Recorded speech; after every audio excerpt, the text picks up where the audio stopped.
ازيكم كل متابعينا عاملين ايه؟ يا رب دايما تكونوا بخير. راجع لكم فيديو جديد، والنهارده هنعمل التورتايه اللي انتم شايفينها دي. طبعا انتوا عارفين معظم التورت في المحلات وكده كلها بتبقى مثلا شوكولاتات، نوتيلا، مثلا زبدة لوتس، يعني المتعارف عليه اللي احنا عارفين طبعا اشكال التورت كلها اللي بتبقى موجوده في المحلات وكده.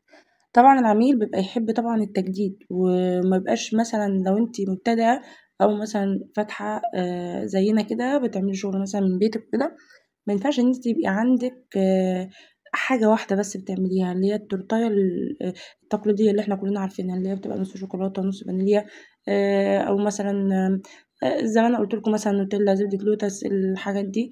لازم طبعا تغيري من الشغل بتاعك. طب هتغيري من الشغل بتاعك ازاي وانت اصلا العميل طالب منك تورتاية مثلا نص فانيليا ونص شوكولاتة؟ تمام.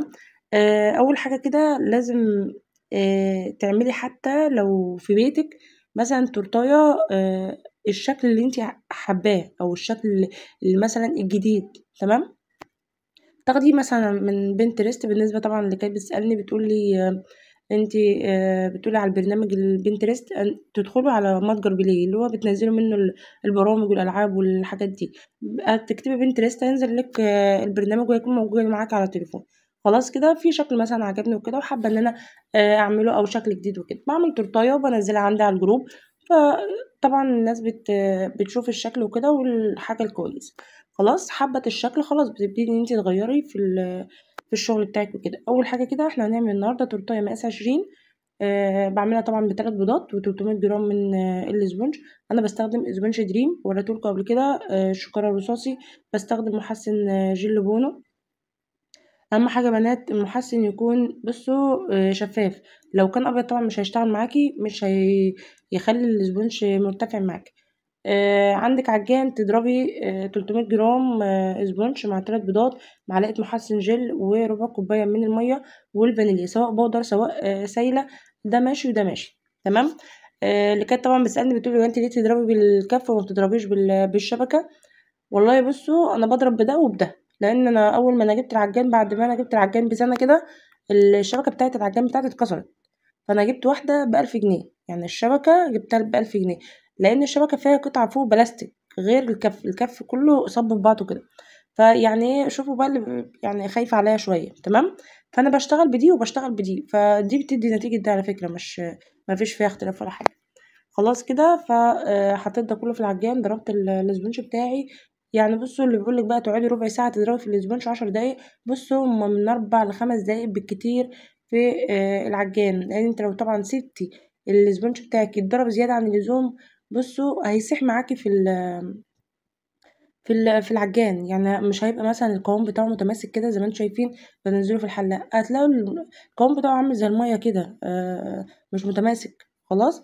فمن 4 ل5 دقايق بالعجان. لو بقى طبعا عندكش عجان، عندك مضرب، تقدري من مثلا من 10 ل12 دقيقة أقصى، يعني ايه 15 دقيقة.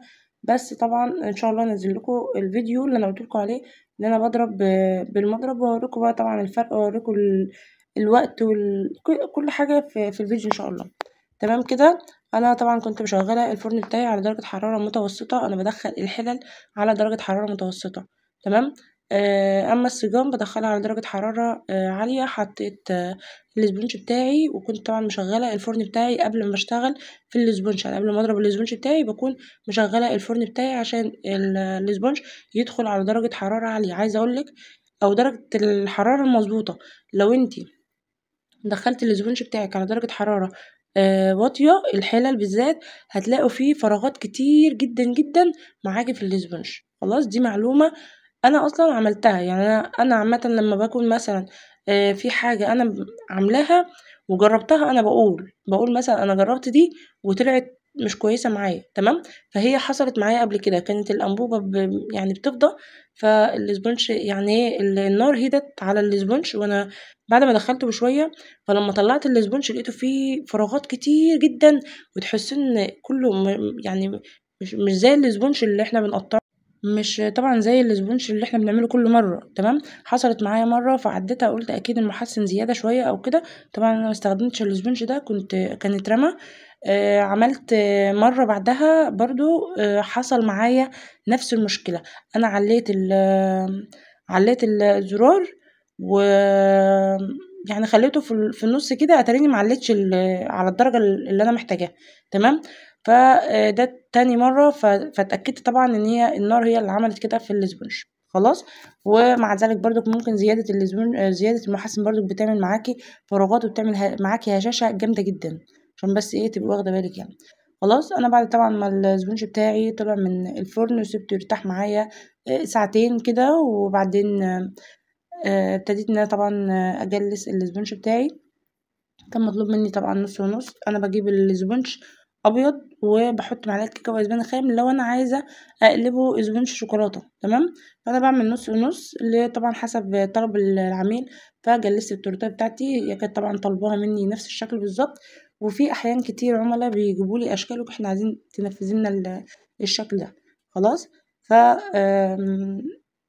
تعملي طبعًا زي ما الزبون عايز يعني، أو العميل عايز.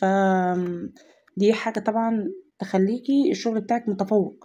لمّا يكون مثلًا العميل عايز منِّك شغل وأنتِ تطلّعيه أحلى من اللي هو باعته لِك، ده بيبقى بيجيب لِك زباين أكتر. خلاص. أو بيجيب لِك شغل أكتر. أنا عامةً لمّا باطلّع التورتاية بييجي لي عليها شغل، يعني كل ما باطلّع تورتاية بانزّلها عندي على الجروب بييجي لي عليها شغل.